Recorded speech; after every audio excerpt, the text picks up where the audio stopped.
Hey, I'd like to welcome you to another episode of Mission Matters. My name is Adam Torres, and if you'd like to apply to be a guest on the show, just head on over to missionmatters.com and click on Be Our Guest to apply. All right, so today is a very special episode. We got some announcements going on. These are one of my favorite episodes. So first off, we have Rodrigo Loureiro on the line, who is the CEO of CyberVerse Advisors, and I'm proud to announce the newly minted Connective Corp. Rodrigo, hey, first I just want to say welcome back to the show. Thank you. It's great to be back, Adam. Oh man, so we got a book coming out that we're working on together. But today, the main event and what I'm really excited about is to get into your concept and the new startup that you're launching as well. So Connective Corp. So we're gonna get into all of this, of course, and I'll hold myself back for a moment though, because we're gonna start this episode the way that we start them all, with what we like to call our Mission Matters Minute. So, Rodrigo, we at Mission Matters, we amplify stories for entrepreneurs, executives, and experts. That's our mission. Rodrigo, what mission matters to you?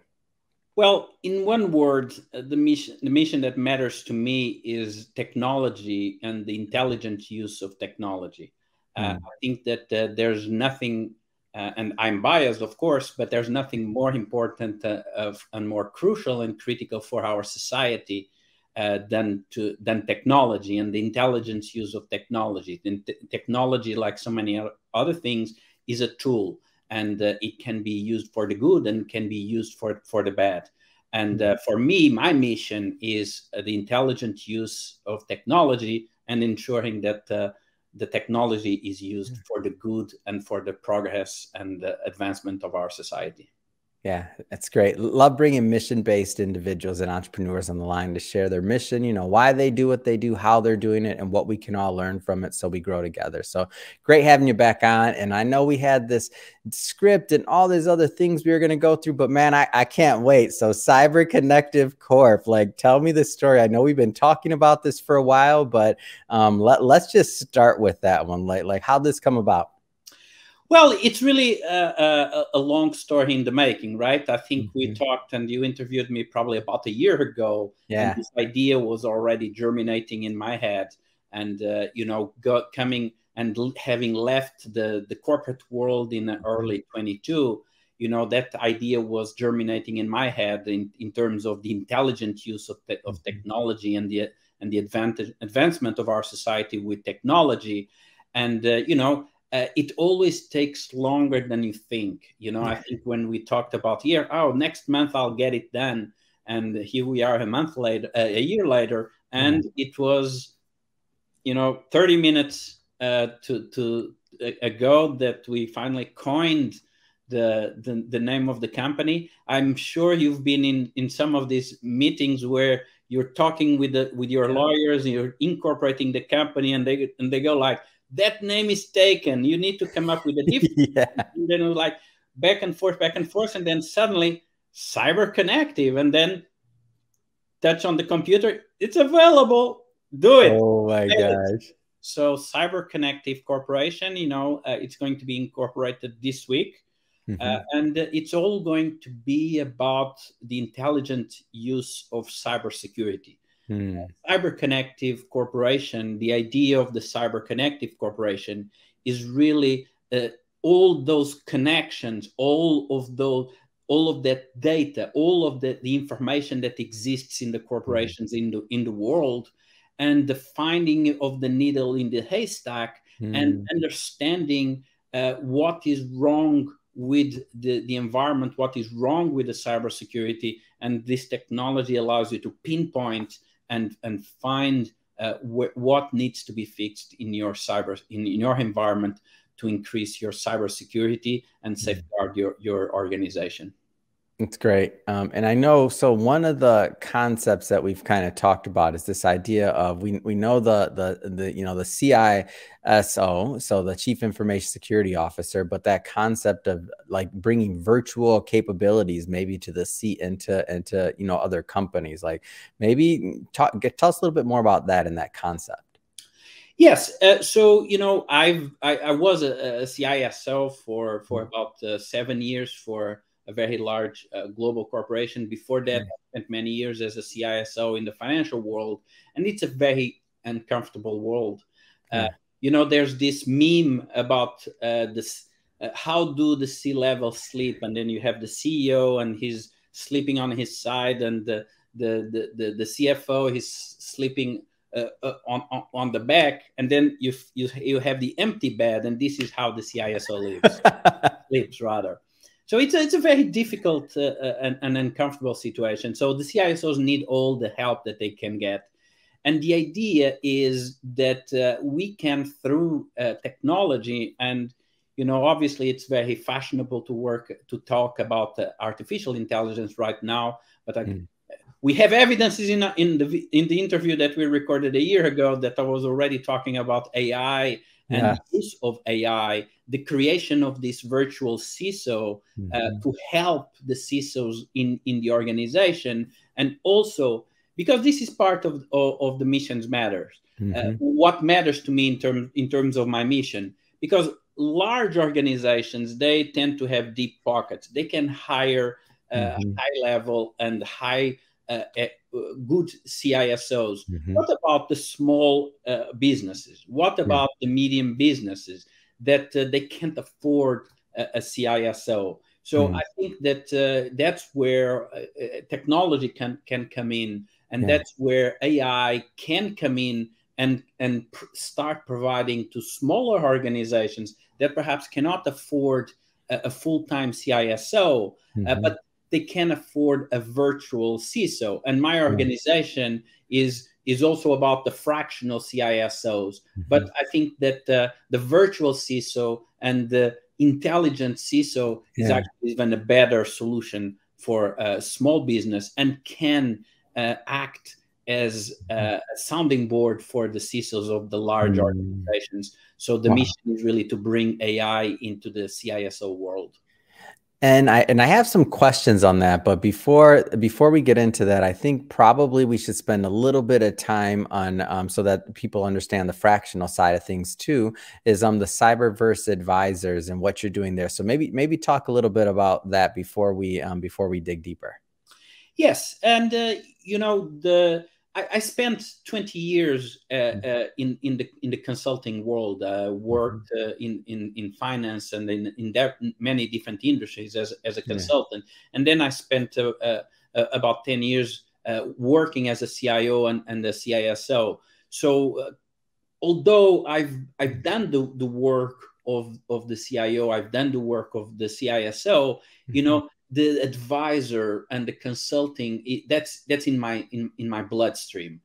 And for me, you know, consultants tend to get the bad rap, and they say that consultants, you spend too much on consultants, but for me they really play a critical role.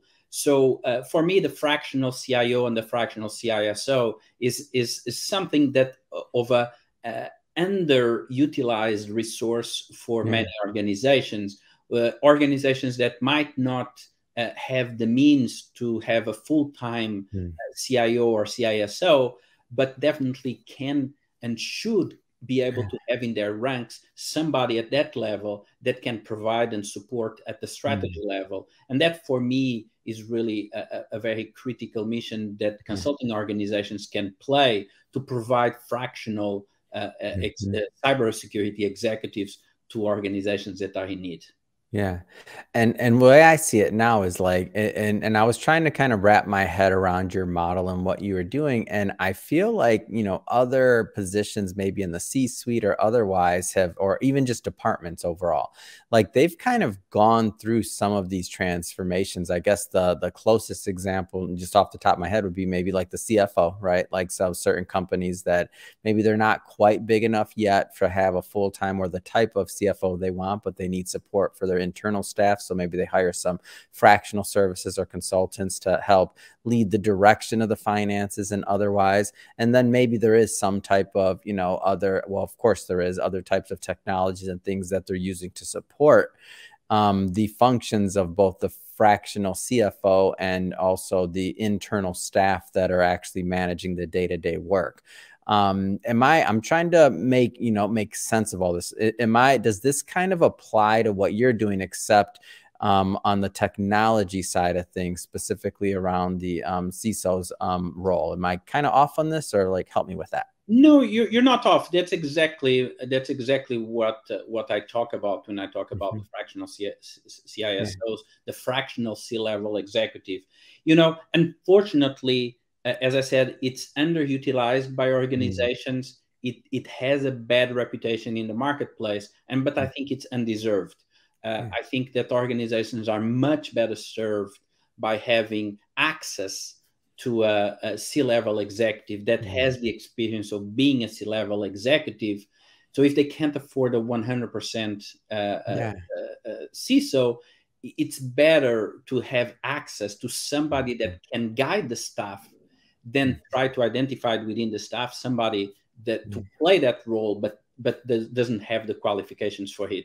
So for me, it's very critical for organizations today to understand that they're better off by having a fractional CISO than none at all.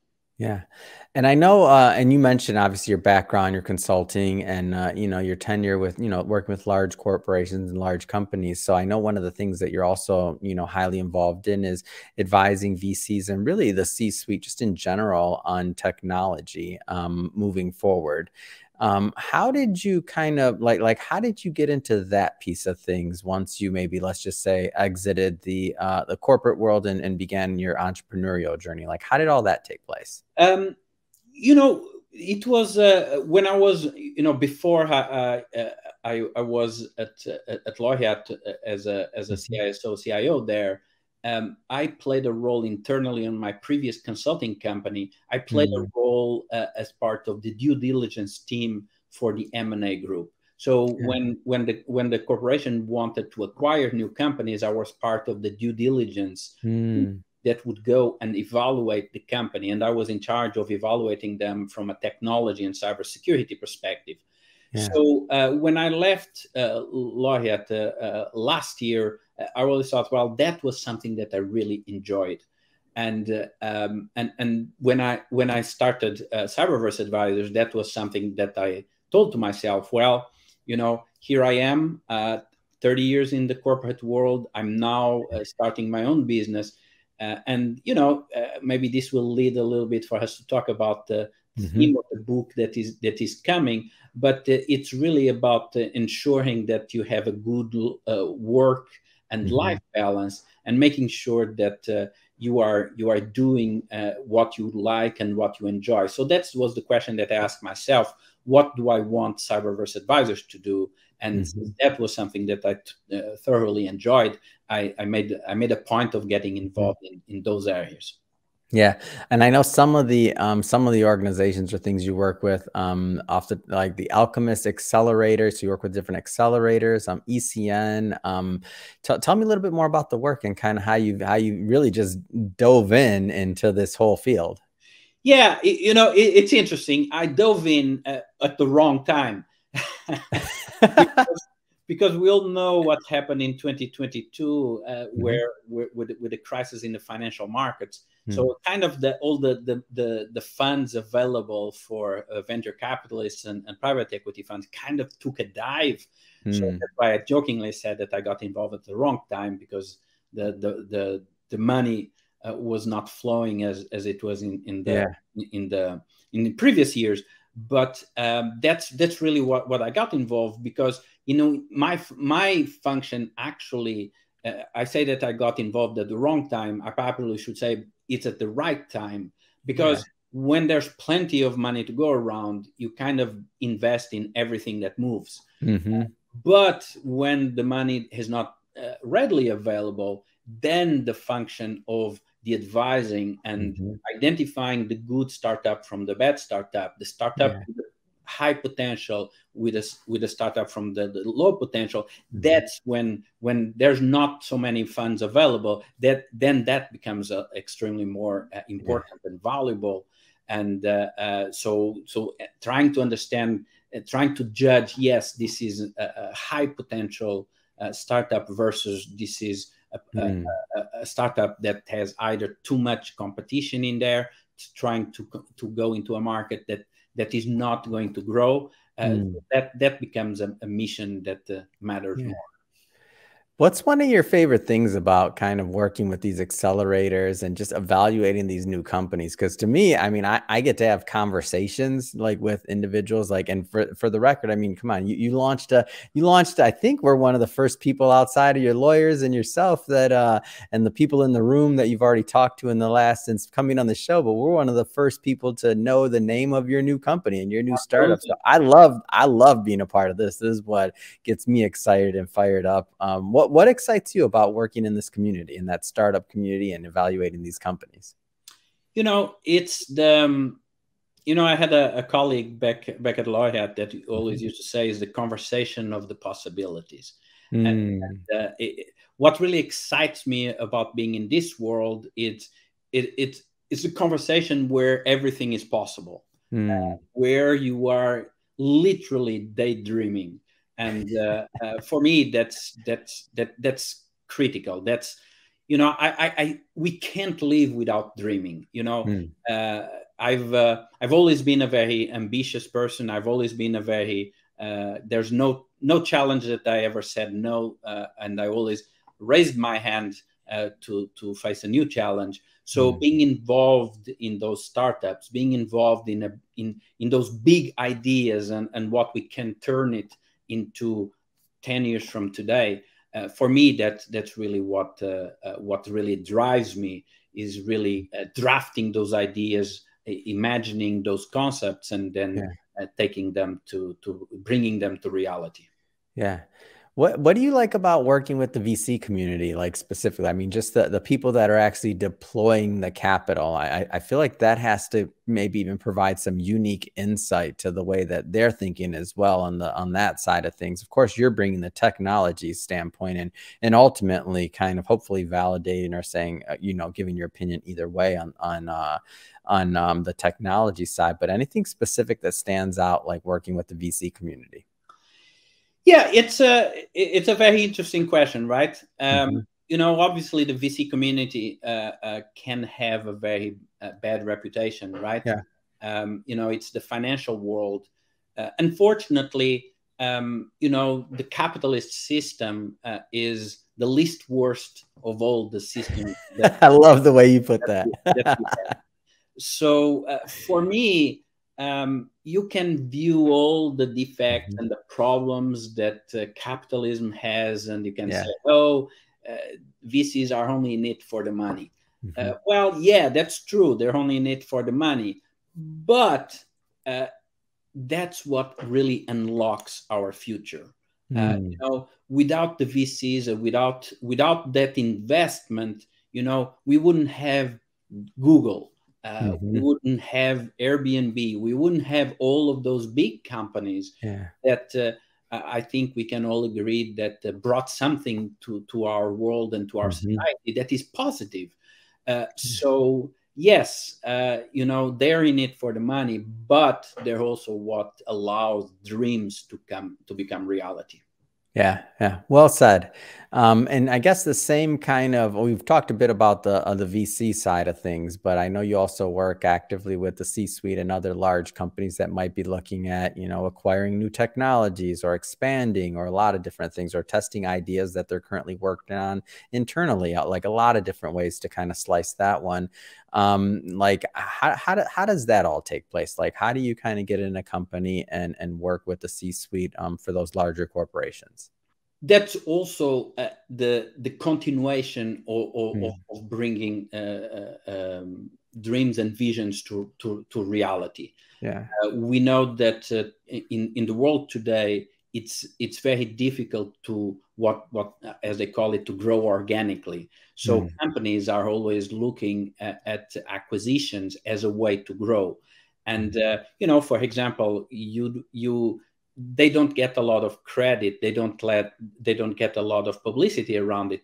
But one of the biggest acquisition machines in the world is Apple. They don't advertise it, but they have an absolutely fantastic acquisition machine. And acquire and incorporate technology in and bring it into their products. So for me, any serious organization, any large organization that is intent in growing, they need to look at acquisitions. They constantly need to be scanning the market, looking at what the market is doing, identifying the technology, and bringing the technology to enhance their own products. So any really good company needs to look at M&A as part of their strategy. You cannot be a large company without a significant investment in scanning for new technologies and incorporating those new technologies into their product set. Yeah.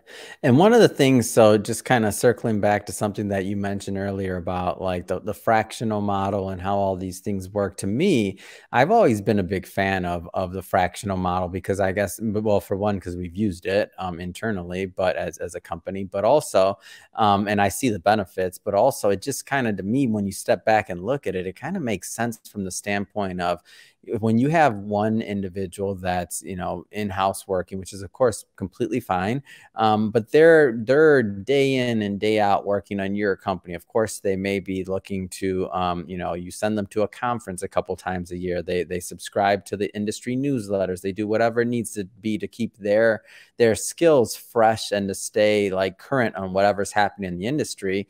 That's great. But then you look at the other side of bringing in a consultant or somebody fractional who may have a whole book of clients from different industries and different size of companies. But there's more learning to be done when you're doing that day to day, because I feel like that cross-pollination of ideas and learning and things, like to get that internally, whether it's just not the same. Am I off on that, or? No, I don't think you're off. You know, it's a real dilemma and the real problem. You know, I've been a consultant, and you know, one of the uncomfortable situations is that sometimes organizations treat their consultants as, I'm going to call them, second-class citizens. You know, I remember, you know, working in my company, and you know, we had a back room, and you know, kind of the room that had the old chairs and the old tables, and it was the consultants' room. It was where we shoved all the consultants in. You know, the guys that we came in and we put them. So, unfortunately, there is a tendency for companies to devalue the value that consultants bring, and I would advise against it. You know, there's no better tool than a good consultant or a fractional resource in your organization. And the good consultants, because there are also the good consultants and the bad consultants. For sure, good consultants, they wear the shirt of the client, and there's no better value for an organization to find and work with a good consultant that can bring them expertise and experience they do not have internally. And you know, generally consultants do always work with the best interest of the clients in mind. And organization can really only grow by using consultants. I will tell you a story. In my own organization, you know, when I came to Laureate in 2015, I came in as the Chief Information Security Officer. And then on day one, I found myself in a room, and the entire information security department was me, myself, and I. And very quickly, I actually decided on a strategy that I was going to use contract to hire as a strategy to build my team. And I built a team of close to 100 people a few years later. And my best people came from consultants and contractors that I onboarded. And then when I saw the value that they brought, then I hired them as employees. Till today, I found that that's a very good strategy to use consultants, bring the value. And then if you really need then you turn them into employees. Of course, consulting companies don't like me to say this, but that's definitely a good strategy that I would advise organizations to have a good contract to hire strategy. So, Rodrigo, I do want to spend a little bit of time on the book that we're launching together today. So just for everybody watching this, just to let you know, we're not going to spend too much time on it. This is just a little teaser, and it's intentional because we will be bringing Rodrigo back onto the show when the book is actually live and out. And obviously, we want you to pick up a copy. But for today's conversation, Rodrigo, kind of keeping it high level, what are some of the things you hope to propose in the upcoming book? And I'm not holding you to this. I know we're still in editing, but what are some of the things you hope to propose? When I became a CIO, I became a CIO 2 weeks before COVID hit. And, you know, COVID brought to our life and our societies a reevaluation of our priorities. All of a sudden, you know, we were starting to question the value of the workplace, the value of us, you know, of us type A personalities that only have time for job, and we don't have time for ourselves or our family or our loved ones. And the book is all about that. It's all about really making sure that we have a good and proper work-life balance. And I think is a theme that was important at COVID, and obviously it was very important because, you know, I may be exaggerating, but you know, technology saved the day, right? You know, how could all the business continue? You're not exaggerating. It did. Without the tools that we are using today, right? Yeah. So technology saved the day, and for me, I'm very dissatisfied with some of the other business leaders that are in our society that are now trying to force everybody back to the office. And the book and my thoughts are a little bit about business leaders reevaluating themselves and really thinking, you know, do we really want to go back to the way of working that we had before? I mean, we were forced into it by COVID, but we stumbled into a work model that actually serves better people, serves better our lives. And I think, I truly believe this, also serves better the organizations. So the book is a reflection in terms of our work models, our philosophy, and our balance between the lives of the employees and the success of the corporations. Yeah. It's great. I'm going to cut you off there. Got a ton of questions, but saving them for the next time. And just want to tell you, hey, it's been, I'm excited to go on this journey with you and to get this book published. So we're still putting everything together. We're still doing the final touches in the back end, but for everybody watching, more to come. Don't worry. But for today, Rodrigo, again, been great having you on the show. I just have to ask, what's next? I mean, what's next for you? What's next for Connective Corp, CyberVerse Advisors? You got a lot going on. What's next? You know, what's next? It's actually not what's next. It's, you know, I funny enough, I was having this conversation early this morning. You know, I also started a foundation, a nonprofit foundation about a year ago, and I have not devoted enough time to my nonprofit foundation, which is about cycling, which is the other passion in my life. I have technology, and cycling is also my passion. And my wish for the second half of this year or into 24 is that I have more time to devote to my Cycling and Bound Foundation and building that foundation and really turning cycling into something that is more accepted in the US society. I have European origins, and in Europe, cycling is a very well accepted way of transport. But I think we're trailing there in the US, and I hope to play a role in terms of growing the acceptance of commuting by bike and enjoying nature and extending our healthy lives through cycling. Man, it's great. Love to help you and to continue to promote your efforts, and also hearing more about your nonprofit. That being said, if somebody's watching this and they want to connect with you and your team to learn more about your companies or nonprofit or otherwise, what's the best way for people to do that? Well, connect with me on LinkedIn. Rodrigo Loureiro. You can look me up by Cycling Unbound, my foundation, CyberVerse Advisors, my company. And by the time this goes live, you can Google Connective Corporation, and you'll be able to get in touch with us.